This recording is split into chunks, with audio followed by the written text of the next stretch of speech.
ಕೆನ್ನೆಗಳಿಗೆ ಸೋತ ಕಣ್ಣುಗಳಿವೆ, ಕತ್ತು ಕೊಡುವುದಕ್ಕೆ ಕಾದ ಮುತ್ತುಗಳಿವೆ.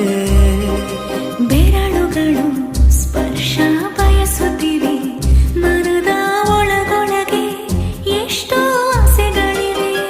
ಎಂತ ಆವೇಗ ಈ ತವಕ, ಸೇರೋ ಸಲುವಾಗಿ ಎಲ್ಲ ಅತಿಯಾಗಿ. ಎಲ್ಲೂ ನೋಡಿಲ್ಲ ಈ ತನಕ,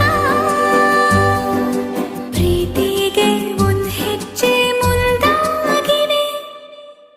ಏನನು ಮಾತಾಡಿವೆ, ಯಾತಕ್ಕೆ ಹೀಗಾಗಿವೆ.